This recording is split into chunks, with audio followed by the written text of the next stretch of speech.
Hello everyone and welcome to the lecture on YAML, yet another markup language which is the older name, and YAML ain't markup language which is a newer name. So introduction to YAML. YAML, originally an acronym for yet another markup language, was conceptualized in 2001 by these three persons, Clark Evans, Ingi.net and Oren Ben-Kigi. As the language matured and its distinct identity solidified, the acronym was recursively redefined to YAML ain't markup language. This semantic pivot was not merely cosmetic, it signaled a fundamental philosophical departure from XML. While XML was designed as a document markup language, utilizing tags to describe document elements, nesting, and attributes, YAML was engineered specifically for data. Its primary design goal was to be a human-friendly data serialization standard that works well with modern programming languages for common tasks like configuration files, log files, and cross-language data sharing. The architecture of YAML is heavily influenced by the agile movement and the need for configuration management that does not require specialized tooling to read or edit.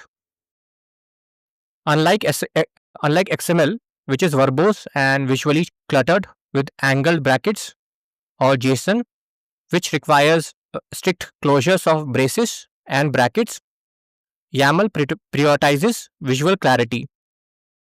It borrows the concept of indentation-based scoping from Python, aiming to represent data in a way that mimics how a human might naturally write a list or outline on a piece of paper. So quick difference between JSON and YAML. So XML is pretty old. So YAML is mostly primary use case is configuration, infrastructure as code, and DevOps. And JSON is APIs and data interchange. Human readability is high, but it is medium because you have to track the braces and all. And comments are supported and it is denoted by hash symbol. In JSON, it's not supported. In XML, as you know, this is the symbol for including comments in XML. Parsing speed is slow because we have complex rules, but JSON is fast because it has native optimization. For XML, again, it's slow because it needs schema validation. And data types are, we have in the case of YAML, extensive. We have dates, binary, and lot of data types. For JSON, we have basic like string, number, and boolean. And XML is only text based. So we have to have a separate schema, which is like XSD file. And structure is white space and indentation. For in JSON, it's always like braces and square brackets. And XML is completely driven by tags. So these are the YAML syntax for strings. So we have three options. You can just write as it is, or you can have a single quote or double quote. So this is the default type. And for some example, here the backslashes are preserved literally. So if you have a single quote, this backslash will be preserved literally. Without the quotes, the colon would confuse the parser. For example, if you do not have the quote and you have this, so this will confuse the parser. So you have this because we use colon for key and value. This will confuse the parser. And this passes into two lines of text. For example, some banner like welcome. So it is double quote. When you use double quote, /n and /t gets translated to new line and tab character. And for example, this is also, for example, if you want to have a smiley face or emoji, you will use this Unicode character and this for tab. So this will be Unicode like smiley face and tab and this particular word. So I'll include some more examples in next few slides. So for example, single quotes. So in single quotes, there's literal. There is no escaping which happens. So you have path. So if you give like this, the escaping would not happen. And hello, and this escaping would not happen. So it will print hello /n world. So it will not translate to a new line. And if you want to have single quotes, you can escape with single quotes. So you double escape single quote. So it will show as it's working. And some examples of double quotes. So escape sequence would be processed. So here this will be new line, hello, new world. So actual new line will appear. And for tab, name, and then tab and John. And as I talked about this, if you want to include an emoji, you will write the Unicode UTF-8 character, like the whole sequence, and this will print out the emoji. So some more coding example. This is best illustrated with paths. So for example, if you do not quote, so input YAML like this path. So this is the exact, right? So this key value, it will be interpretation will be exact. So unquoted. So safe if there is no special character. So we can, this is safe. And if you include like this path, this will also, we are doing a single quotation. So single quoted literal. So this is also fine.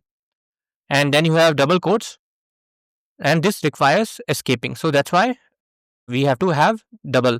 So otherwise this will think if we have only one, it will get confused. So we have to, if we are using double quote, we have to escape with escape like backslash. And for example, this one, we have single quotes line 1 and slash n line 2. So this will go as it is, literal, single quoted literal. So no new line. And lastly, we have, for example, this one, line 1 and line 2, but we have slash n but double quotes. So this will print out line 1, there will be new line, and line 2. So double quoted, so it will be escaped. Next we have numbers. So numbers are automatically like type inferred, like they are automatically figured out. So integer, this is a float, and this is scientific notation. This is octal, so this is 0 and followed by O, letter O. And hexadecimal is 0 and X. Then we have booleans. So currently in the newer modern version, we have only two options, like true and false. So this is key. So key you can have anything but true and false. So in YAML 1.2, only true and false are valid and acceptable. So you cannot have any other combination like uppercase, lowercase. So only this is fixed. But in YAML 1.1 or prior version, there were a lot of other options which were acceptable, like country code no. So this will be passed as like, it will be passed as false. Like it will not be like NO, like a Norway, or power state on. So this will be not on, this will be like true. So I'll take all the examples. For example, so in YAML 1.1, these are all valid. So in case you still see some documents or some code which is based on older YAML, you will see all the accepted keywords for true, like small y and capital Y, yes, yes, yes, true, true, and all these combinations are acceptable. And for false, all these were acceptable in the past, but no longer. So this is older syntax. Now only small true and small false. And to represent null value, you can have null or this tilde character. Then for dates and timestamps, you have date like this and timestamp like this particular specific format. And you can have explicit typing with tags. So you can be explicit and say what is the data type.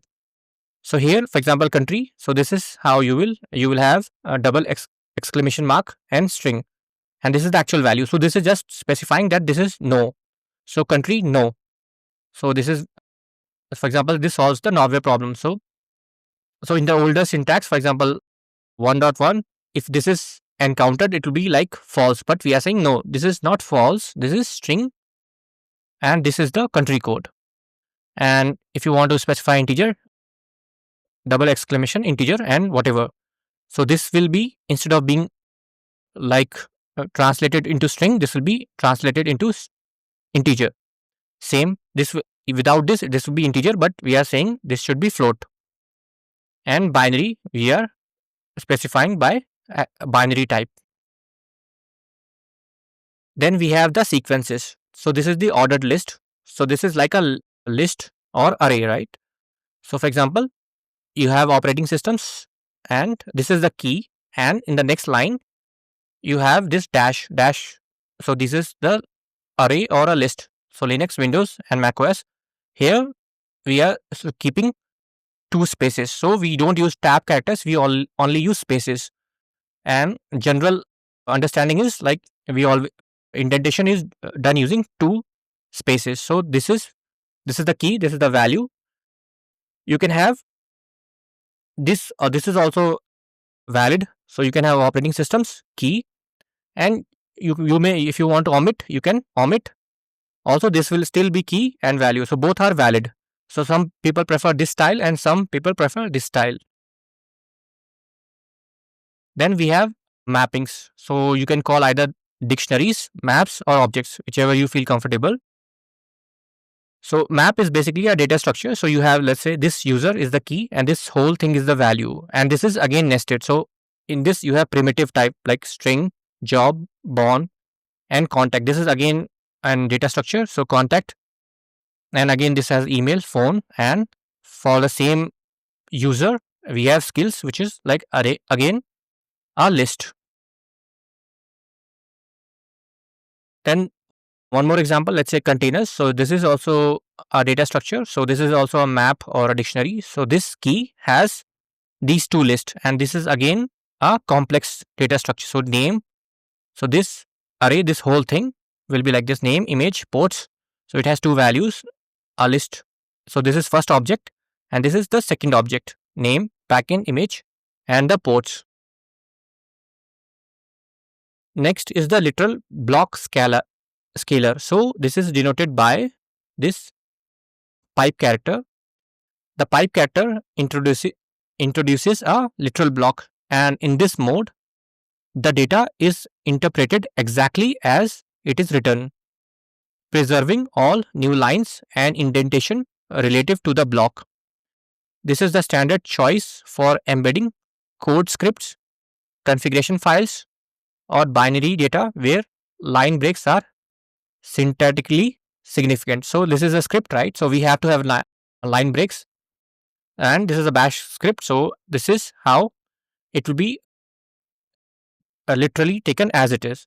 And you can have, this is two spaces, you can have one space as well, but it cannot have no indentation. So this is invalid, this is valid, this is valid. So here two space and here one space.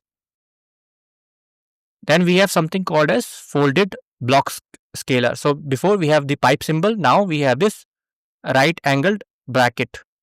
So this, or the greater than sign, this introduces a folded block, and in this mode, new lines in the YAML files are converted into spaces in the resulting string. This is ideal for long prose descriptions or instructions that are wrapped in editor for readability, but should be treated as continuous line by the application. So there is a blank line exception. So if the user intentionally inserts a blank line, which is a double new line within a folded block, YAML will respect this as a paragraph break and retains a one new line character. And this allows for formatted paragraphs within the folded text.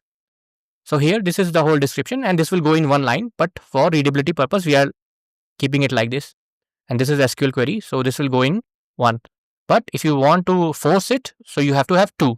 So this will be like merged when it is translated. So this is the resulting after passing. So this is whole thing, right? So this a powerful command line. So this will going as one line. But email template, you can see this will be the resulting string. So your application will actually, so let's say you are sending an email, so that will ensure that visually it shows correctly. So you will see a new line. Next is the chomping indicators. So the chomping indicators I will be explaining better with examples. So just remember, we have talked about this literal and folded. So literal preserves new line exactly as written. So use case is preserving the internal new lines, and folded which is this greater than sign, it converts new lines to spaces, and this is for descriptions, right? Now we have these two combination which we add. So this minus, so pipe minus, pipe plus, and greater than sign minus plus. So we have total 4 combinations. So if you do minus with this, it will remove the trailing new line. Trailing means at the end, and this is valid for keys, tokens, and variables. And if you use plus, it will keeps the all trailing new lines. This is for formatted output logs. So I will show this all 4 examples. So first example is literal plus strip. So here we use this pipe character followed by minus sign. So this is literal plus strip. This will preserve the internal new lines but removes trailing new line. Use cases are API keys, tokens, and passwords. So this, for example, API key, this is the key, and we have this pipe and minus. So because it may be in spanning multiple lines, but this will be a one whole string. So this will remove the trailing new line. Next example is literal plus keep. So we will use pipe plus. This will preserve the internal new lines and keeps all trailing new lines. For example, use case will be log output formatted text that needs exact spacing. So here whole thing will be depicted as it is, because this is a log output, so it should go without any removal of any new lines. Next we have folded plus strip. So here we have this greater than sign and minus.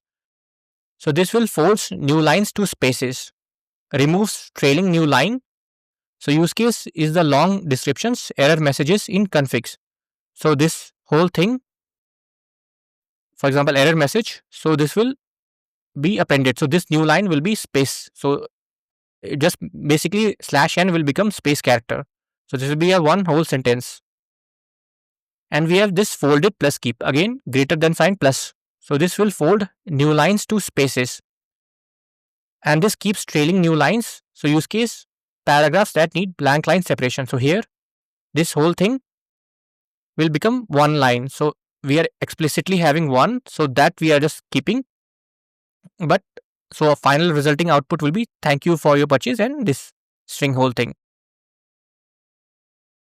Next topic is anchors and aliases. So anchors we use this ampersand, and alias we use this star sign. So we define the anchor, which is like a variable in programming language. So let's say defaults, and this is ampersand and some literal value or some key. Then we have this adapter, host and timeout. Then this is the variable with these values. Now we want to inject it. So how we will use this is like, let's say we have some more YAML database dev db, and we inject the defaults here. So we have defined here and we are using it. So config star. So this is how you will declare or define, and this is how you will use this. And this is the resulting YAML that we will get. So development, database and config. So this whole config, and this is indentation. So this whole thing has come here, which is the child of this parent config key. And we have one more option called merge key, which is this double less than sign. So let's say you have production key and database prod db, and same in the previous example default config, but we are using this particular merge key. So what it would do is resulting YAML will be production, database, then the whole thing, instead of becoming a child, it is at the same level. So database, adapter, host, timeout. So if you want like this, you will use this symbol and the star, or if you want previous, which is like this, you will use key and the default config. Now we have also abbreviated form for dictionaries and list in YAML. So this you may see in some documentation. Usually this is the standard form, but you can use this also, like person. So I'm just using person2, and name, age. So this whole thing is part of this basis. And for example, languages, which is a list, you can have square bracket. And next is document separators in YAML. So you can have, if you have a single file, you can have this triple dash to separate this document. If you want to keep in multiple documents in the same file, you can use this notation. And there is one which is optional. This may be used in streaming and all. You can have triple dot, basically to signify the end of document. So this is used less, but this is used a lot. So some YAML best practices. So first thing is to use consistent indentation. So which is typically 2 spaces to maintain readability and avoid parsing errors. Add comments to clarify complex or non-obvious parts of your YAML file. Break long lines into shorter, more manageable pieces to improve readability. And that's all. Thanks for watching.